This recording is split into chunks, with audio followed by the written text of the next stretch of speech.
Just in time for GBS News at 9, today Monday, the 9th of June, 2025. My name is Beatrice Wangoi. Our sign language interpreter is Paul Mathange. To begin our bulletin, the autopsy of the 31-year-old Albert Ojwang has today been postponed after the chief government pathologist Johansen Oduor withdrew from the examination, stating that Ojwang was a member of his extended family. Albert Ojwang, a social media influencer, died while in police custody at Nairobi Central Police Station in June 2025. He was initially arrested in Homa Bay for allegedly making a social media post considered a false publication or cyber harassment, reportedly critical of Deputy Inspector General of Police Eliud Lagat. After his arrest, Ojwang was transferred approximately 350 kilometers to Nairobi. Susan Nganga with more.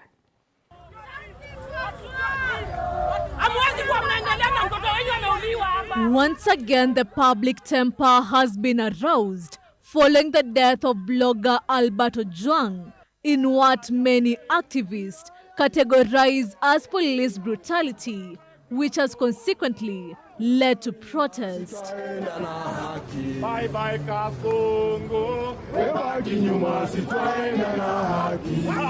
question is, what offense did he commit? What is the exact content of Ojwang's post? What did he post there exactly? Who ordered for his arrest from Homa Bay or Migori? And whom did he offend actually? Who is the complainant in this case? Because that is not very clear.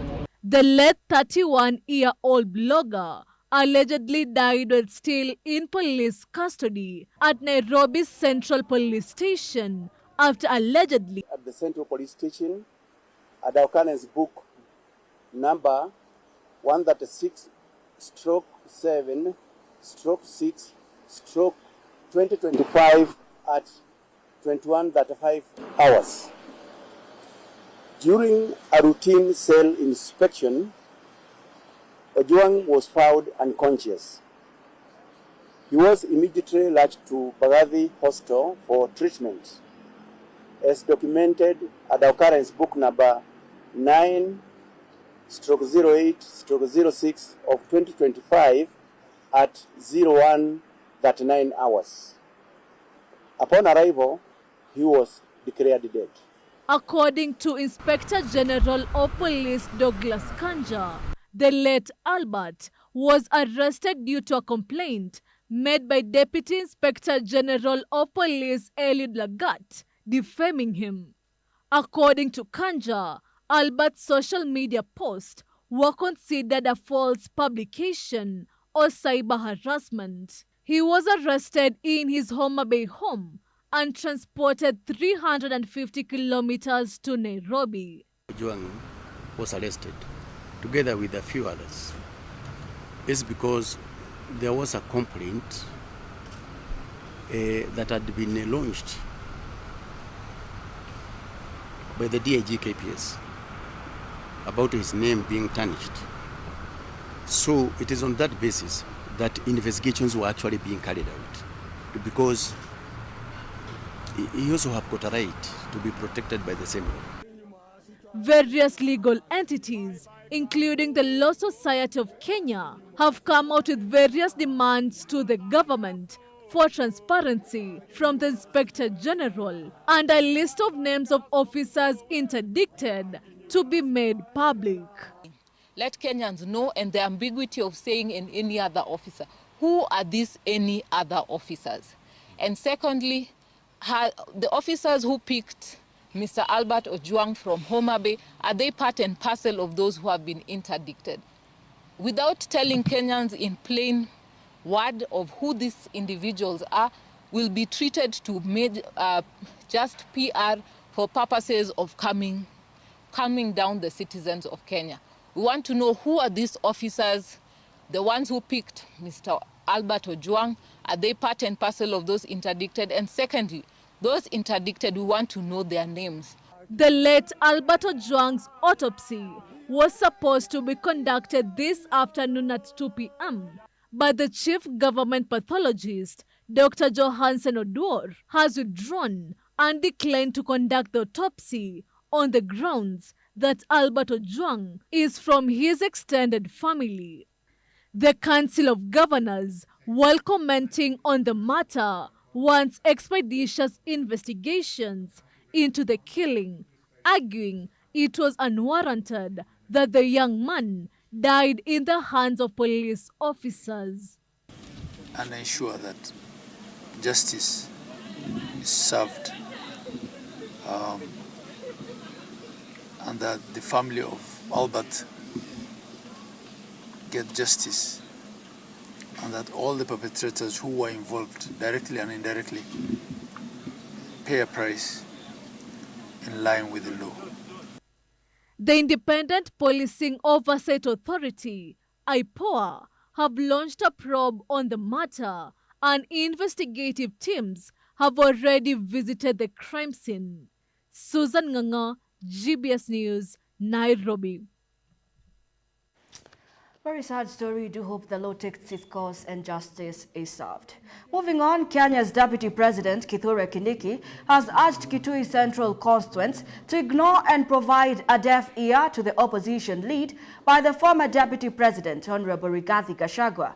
The Deputy President reassured the locals from his region to keep this trust in Kenya Kwanza administration due to its plan and the results that it is providing to the nation. The A section of the leaders who were with the Deputy President drummed up the broad-based administration agenda, discarding Kalonzo and Gachagua's political strategy, as Davis Karani now reports.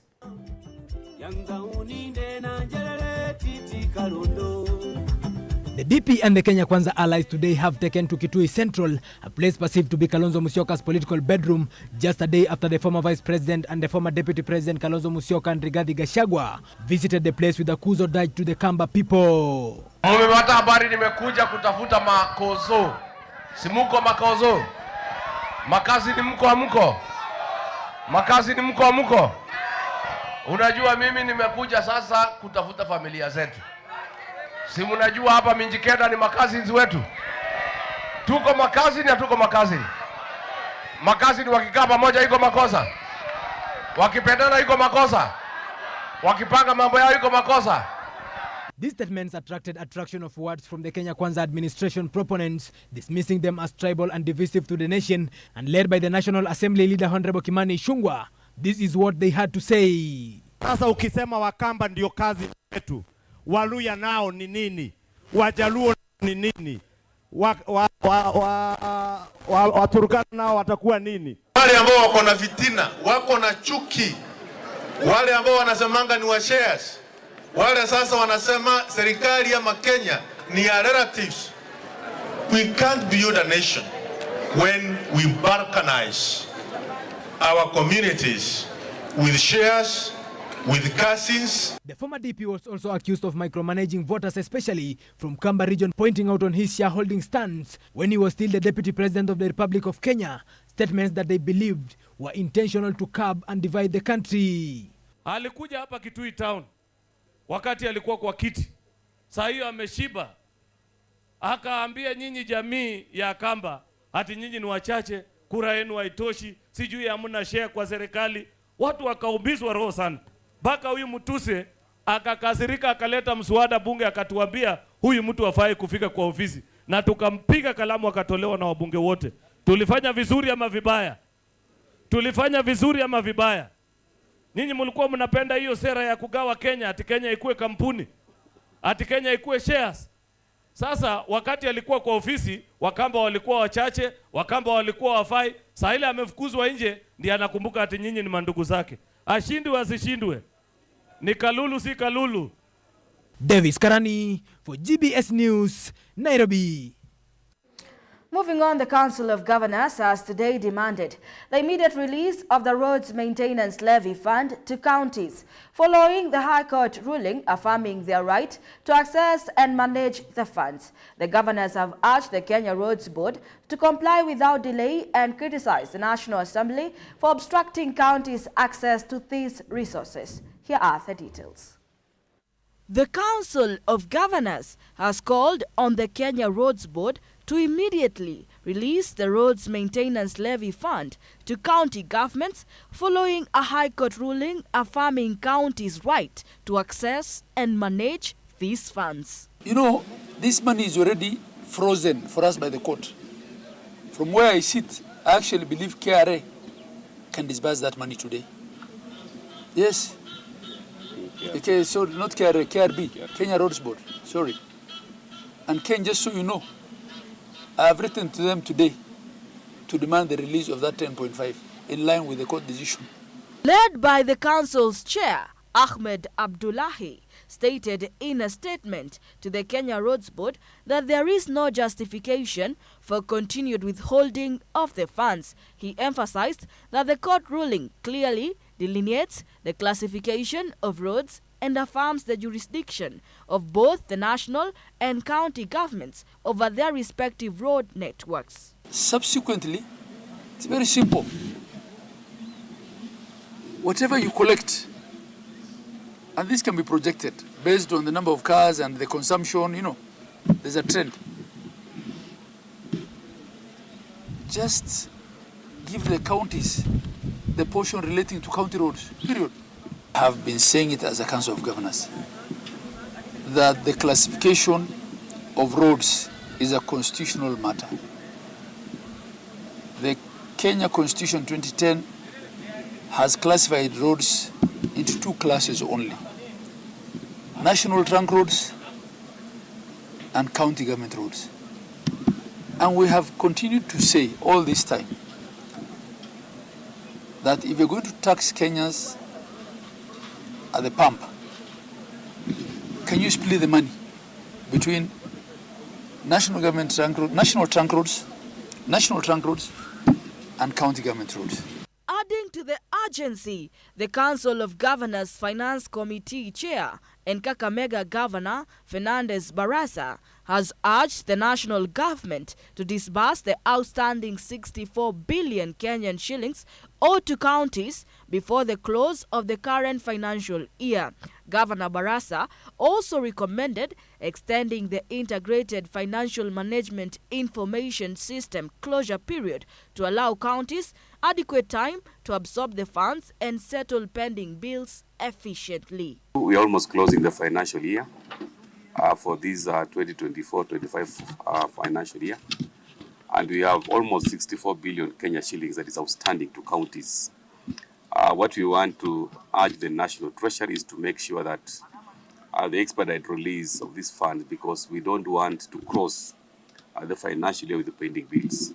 And lastly is also to request that because you are likely to receive this money late in the month, an extension to close the IFMIS maybe by 3 weeks in order to enable counties to absorb the funds which will be released late. As the deadline approaches, the counties are pushing for swift action to ensure critical road maintenance projects continue uninterrupted and financial obligations are met, emphasizing the importance of respecting devolved functions and resource allocations. Kenya is facing a massive economic blow as counterfeit goods continue to flood its markets, costing the country an estimated 800 billion Kenyan shillings annually, nearly 9% of its gross domestic product.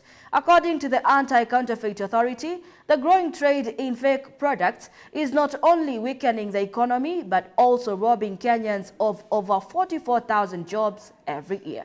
Here are the According details. to a new report by the Anti-Counterfeit Authority, the National Treasury is losing at least 150 billion Kenyan shillings in tax revenue each year. The staggering loss highlights the scale and complexity of the illicit trade, with the alcohol industry among the hardest hit. Wine tops the list as the most counterfeited alcoholic drink, accounting for half of all reported cases. Beer follows closely at 47%, with whiskey at 42% and vodka at 36%. Gin and brandy are less frequently targeted at 23 and 19% respectively. The report also reveals that nearly 7 in 10 Kenyans have unknowingly purchased counterfeit goods. This despite 83% saying that they are aware of the problem. Awareness levels about counterfeit goods vary widely across the country. Busia leads with a high of 98%, followed by Machakos at 90%. On the lower end, Garissa and Mombasa trail behind with just 66 and 63% awareness respectively.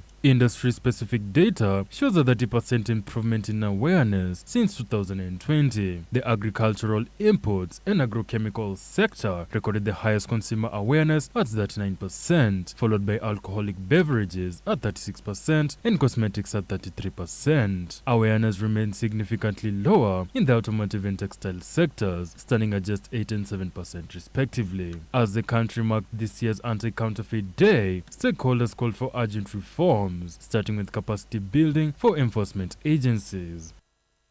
We are collaborating with brand owners so they can train our agencies and particularly our law enforcement officers and the brand consumers, so that by the time when you are consuming those goods, you're able to know which is fake and which is real. They also recommended integrating intellectual property education into learning institutions, as well as empowering the informal sector with IP knowledge as part of efforts to reverse the rising trend of counterfeiting. Intellectual property is not just a technical, legal matter only for experts, but it's become an important catalyst to help entrepreneurs, innovators, Kenyan startups to bring their ideas to the market. Stakeholders emphasized the need to track the patenting of local innovations, key to protecting Kenya's creative economy and enhancing global competitiveness. This is Jeff Oboki, GBS TV News, Nairobi. In other news, the Ministry of Health has reaffirmed its commitment to eliminating nicotine products from the Kenyan market, despite ongoing legal challenges from manufacturers and suppliers. Public Health and Professional Standards Principal Secretary Mary Muthoni emphasized that the health of Kenyans remains the top priority and the ministry will not be deterred by court proceedings. Here are the details. The Ministry of Health has vowed to intensify its efforts to remove nicotine products from the market despite ongoing legal challenges from manufacturers and suppliers. Public Health and Professional Standards Principal Secretary Mary Muthoni emphasized that the health of Kenyans remains the top priority and the ministry will not be deterred by court proceedings. We'll go all out to ensure public health aspects are respected in this country. We cannot destroy a nation, destroy a country, destroy our young people because of selfish interests. Therefore, with all due respect, I will want to state categorically that we will continue enforcing the law with the sale, manufacture, and advertisement of all nicotine and tobacco-related products. Speaking in Kirinyaga County, accompanied by local leaders, including County Assembly Speaker Muremi Muteti, Principal Secretary Muthoni addressed community health promoters during a sensitization program on the dangers of tobacco, nicotine, and electronic cigarettes. She highlighted the significant health risk posed by these products, particularly to young people, and reaffirmed the government's commitment to the crackdown. Ensure that you think about the public good first before you think about making that one coin. Think about the many people who are dying of cancer because of you. Think about the many children who have dropped out of school because of you. Think about the many mothers whose children have aborted because of you. Think before you sell that product to any Kenyan. The Ministry of Health's ongoing initiative aims to protect public health by eliminating harmful substances from the market and promoting safer healthcare practices. As the crackdown continues, the government urges all stakeholders to collaborate in safeguarding the well-being of the Kenyan population. Do keep your comments coming in through our SMS line 21144 and GBS TV Africa on all our social media handles. Let us take our very first break. We'll be right back with even more.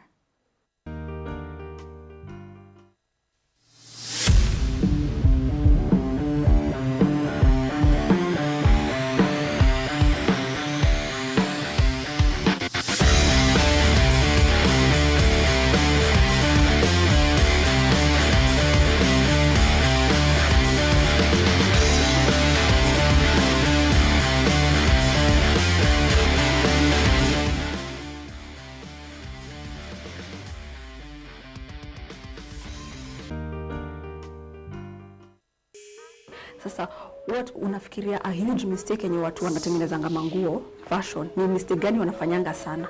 Mbona ndio ndio umevaa crop top? No. Okay. Ndio style kitu ya 80 1980 still very relevant. Yeah. But fashion is trend. Okay. So never change to move into styling. What's your favorite meal? I can say my kita. It's kila kitu I was dreaming of. Saying niseme I'm living my dream.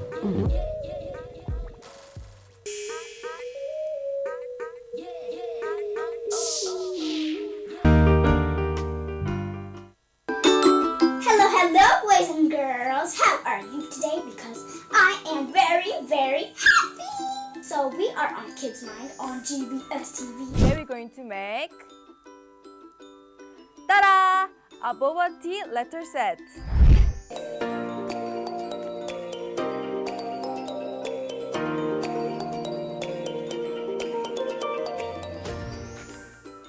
We are moving to singing class. Skinamarinky dinky ding, skinamarinky doo. I love you. The tortoise and the hare. Friends, do you know about this story? Now you're finished to make.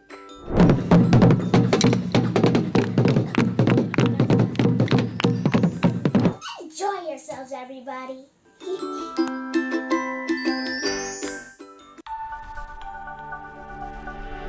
Everywhere, GBS.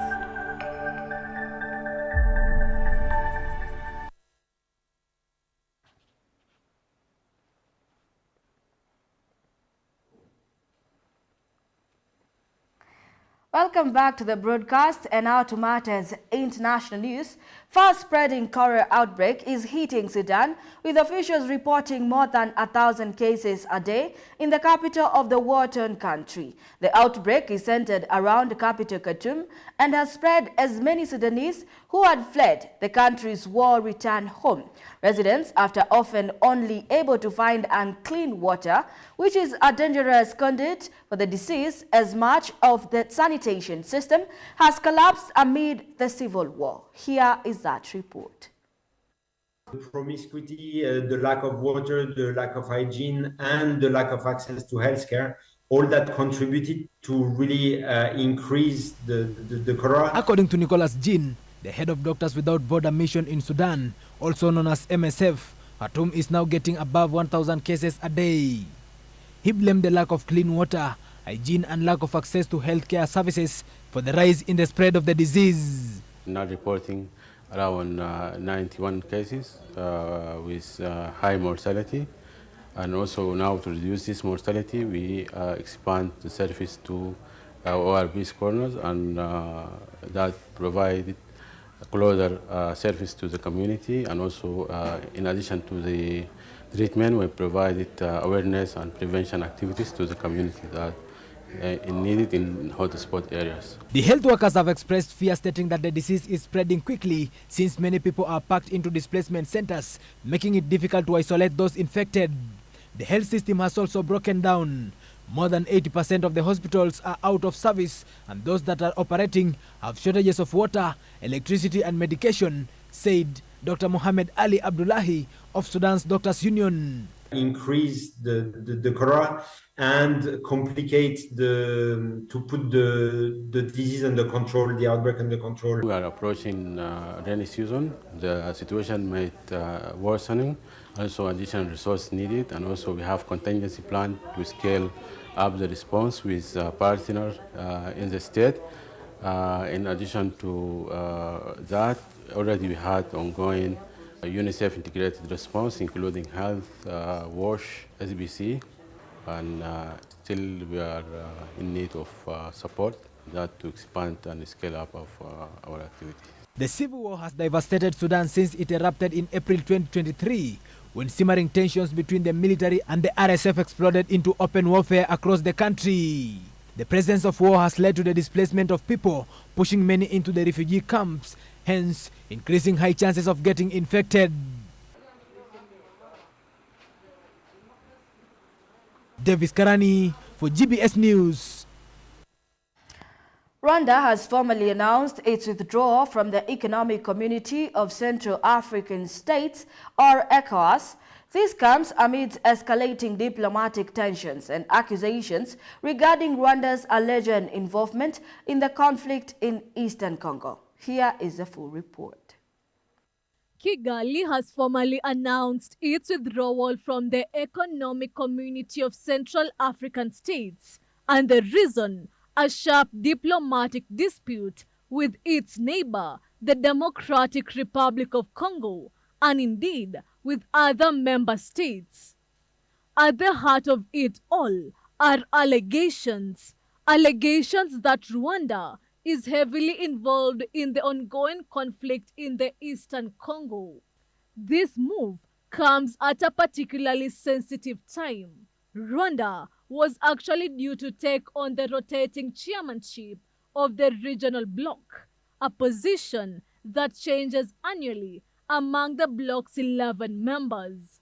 But at the 26th summit in Malabo, Equatorial Guinea, member states denied Rwanda this key role. Instead, they extended Equatorial Guinea's chairmanship. Rwanda calls this a direct violation of founding principles, saying it was done simply to appease Congo's demands. And then it was the turn of Rwanda. But for some reason, the DRC introduced a complaint in the ministerial meeting that Rwanda should not chair the community because of its alleged aggression against the DRC. But this is against the treaty because the chairmanship is a right. This all unfolds amid heightened tension fueled by Rwanda's alleged support for the M23 rebel group. A United Nations report even estimated up to 4,000 Rwandan soldiers were operating alongside these rebels. Rwanda, however, firmly denies these allegations, insisting its troops are only stationed at the border to prevent any spillover of violence. Despite recent peace talks facilitated by the United States and other international actors, tensions still remain high. Both countries recently signed a declaration of principles in Washington, and a broader peace agreement is still under negotiation. Rwandan officials also point to a pattern of exclusion and political manipulation within the regional body, referencing previous incidents where Rwanda was sidelined from summits or key decision-making processes. In 2023, the DRC chaired ECAS while they had many years of arrears in contributions, and actually they used this chairmanship in a way that counters the treaty, because they prevented Rwanda to speak in a summit held in Kinshasa. So there was been an issue, a general issue of effectiveness or governance in ECAS, but now this last issue of Congo dictating that a member state cannot exercise his treaty-given right was now the last nail in the coffin, as you say. And interestingly, this isn't the first time Rwanda has left the body. It previously withdrew in 2007, only to rejoin several years later. The question now is, will history repeat itself? Susan Nganga, GBS News, Kigali, Rwanda. Moving on, as U.S. President Donald Trump, new travel ban goes into effect on Monday. Haiti is one of the 12 countries left reeling from its impact. It is overrun by gangs and relies heavily on international aid organizations amid its humanitarian and security crisis. Haiti will likely be hard hit by the ban, which effectively cuts a lifeline for families and businesses. The new ban does not revoke visas previously issued to people from countries on the list, according to the guidance issued Friday to all U.S. diplomatic missions. However, unless an applicant meets narrow criteria for an exemption to the ban, his or her application will be rejected starting Monday. But in Haiti, over the weekend, there did not seem to be a significant rush of people wanting to travel to the United States. Haiti is not in the best shape as it was before. In the beginning, we were a country of freedom, liberty, just one of the most beautiful countries, and now it's just all being corrupted because of lack of representation, lack of government. There's a lot of just kidnapping, killings. It's just really bad right now, and I feel like people needing to escape to have the chance to live life, literally. And so, as I stated before, it just sucks that they are being denied that access, and I know there is a God, and I know God is still working, and so hopefully I pray that there will be a change pretty soon. But God works on his own timing, but yeah. Many thanks for joining this live broadcast. Coming up are more international news, followed by the sports news. But first, let us take a quick commercial break. And the question of the day is, can you survive without internet? Ngumu. Plus kuachilia hizo story tu zote zikupite ni ngori. Niwaambie ukweli. Like hii ni kama kuambia mtu mwenye alikuwa amezoea kushindana nguo, mwambie toa nguo ushinde uchi. Hiyo huku atriki kwa sababu sasa like ilikuwa imekuingia kwa kichwa kabisa. Sasa unaweza kaa holi ya bila simu. Kuspend hii most of the time kwa simu. Also you need to run skills. So nilipatana na place hapa nikapo-apply huko. And then I started learning skills. Okay. Digital skills. Yes, hadi siku mbili haiwezi. Kwa wiki naachilia hata kama ni siku mbili ama sometimes na extend to wiki nzima. Napata shiki simu yangu.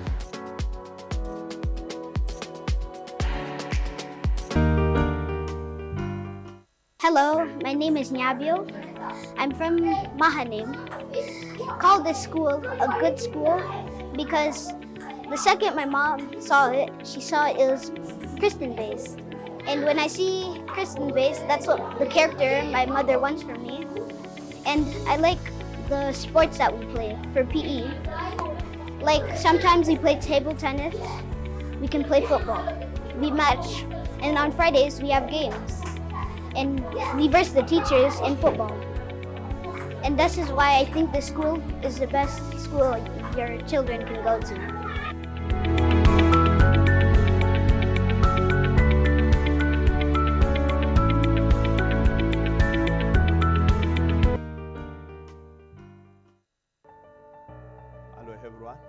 What is repentance? Many people do not know what repentance is.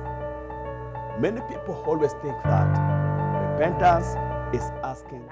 And yes, modeling is an art because there are different products that you're supposed to promote or design, and you have to have that skill of you promoting that design or that product. So how you walk, how you talk, how you present yourself, like how you pose for a picture or pose for an item in your mepewa, or how you drive into a place in your mepewa. So you have to have that art or that skill for you to actually deliver what they want you to deliver. So yeah, modeling is an art.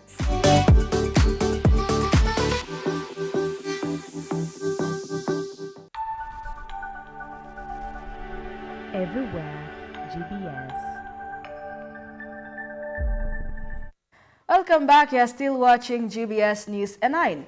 Overcrowded parks and strained resources force a controversial conservation decision, with relocation efforts falling short. Zimbabwe turns to culling to ease human-wildlife conflict. Elephants are a national treasure in Zimbabwe, drawing tourists from around the world. But their growing numbers are putting pressure on the environment. At Safe Valley Conservancy, the elephant population is over 3 times what the land can support. To ease this trend, Zimbabwe will cull 50 elephants this year. The meat will be given to local communities where food shortages remain a concern. Officials say it's a necessary step to protect both the ecosystem and the people who live near it. Previous efforts like relocation and tracking have helped but haven't solved the problem. After culling 200 elephants during last year's drought, Zimbabwe is once again faced with a tough decision to protect its wildlife and its future.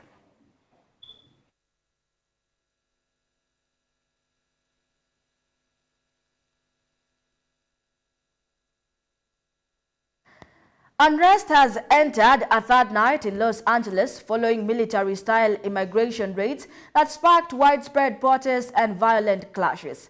At least 100 people have been detained as tensions escalate, prompting the deployment of 2,000 National Guard troops by President Trump. Fires, arrests, and the use of tear gas and the rubber bullets have been reported, with state officials blaming the federal response for worsening the crisis. Here are the details.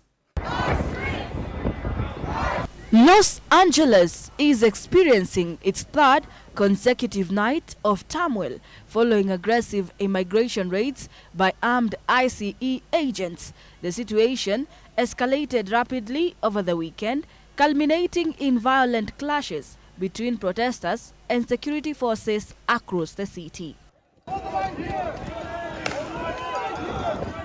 The unrest began after military-style immigration operations launched on Friday resulted in the detention of at least 100 individuals. The protesters, angered by the tactics and timing of the raids, flooded the streets, targeting key locations such as the 101 freeway and the Metropolitan Detention Center. Fires, vandalism, and attacks on police vehicles, including autonomous units, were reported, while federal agents responded with tear gas, rubber bullets, and flashbang grenades.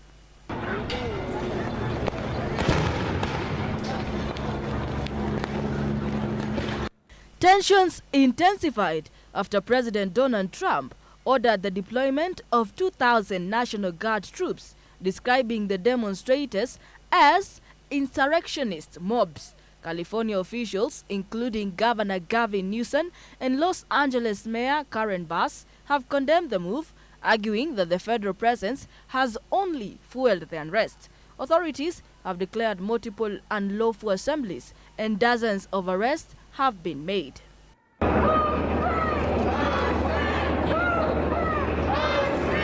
With helicopters overhead, streets blocked, and confrontations ongoing, LAPD officials have hinted that they may reconsider the continued presence of National Guard forces, depending on the scale of violence overnight. As fires continue to burn across the city, Los Angeles remains on the edge, bracing for what could be another volatile night.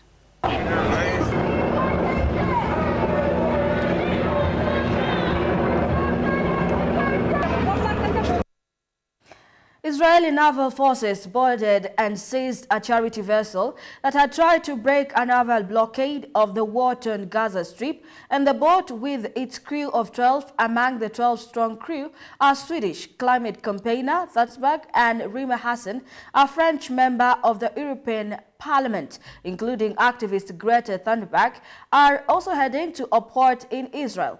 The British-flagged yacht Madeleine, which is operated by the pro-Palestinian Freedom Flotilla Coalition, was aiming to deliver a symbolic amount of aid to Gaza and raise international awareness of the humanitarian crisis there. However, the boat was boarded during the night before it could reach shore. All passengers were safe and unharmed.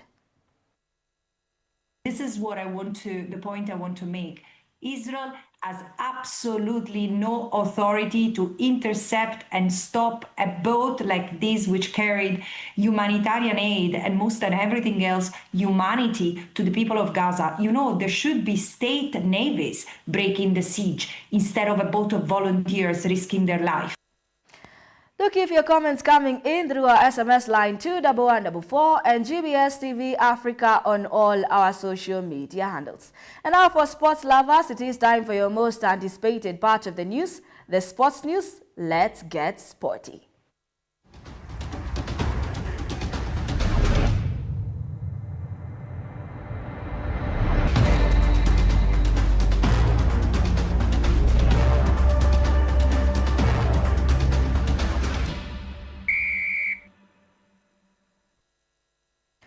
An emotional turn tonight from Paris. Novak Djokovic, age 38 and a three-time winner at Roland Garros, has hinted strongly that this semi-final defeat to Jannik Sinner could mark the end of his chapter at the French Open. The world number 6 bowed out in straight sets of 6-4, 7-5, 7-6 on court. Philippe Charrier pausing afterward to wave and reflect in what many are calling a heartfelt goodbye. He paused and said this might have been his last match here, though he did not rule out returning. With uncertain signals from one of tennis's greatest, the question now hangs over the future at the clay court Grand Slam. We go live to our reporter on the ground.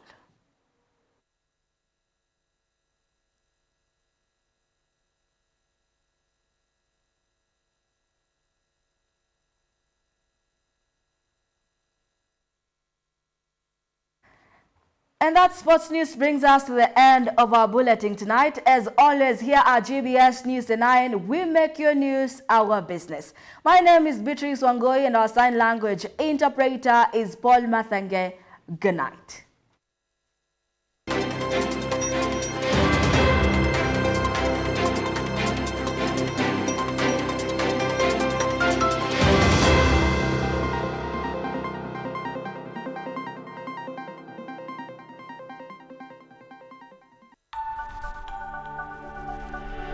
Everywhere, GBS.